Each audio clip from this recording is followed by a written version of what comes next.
Hey, so if VLC Fullscreen is not working on your PC, yeah, like the video won't go full screen, it glitches, or it just stays in window mode, that can be really annoying. In this full guide, I'll show you how to fix it step by step.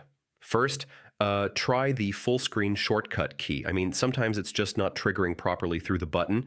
Next, yeah, go to the video menu and click full screen manually. Now, restart VLC completely.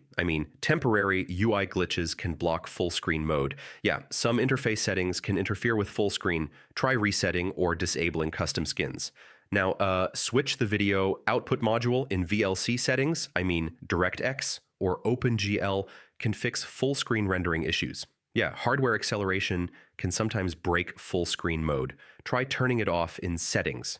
Now, outdated graphics drivers can also cause full screen problems. Updating them often fixes display issues. Yeah, resetting VLC preferences can fix broken UI settings that block full screen mode. If nothing works, reinstall VLC. This resets all display and interface settings completely. So yeah, that's how you fix VLC full screen not working on PC. Most of the time, it's settings, graphics drivers, or interface glitches.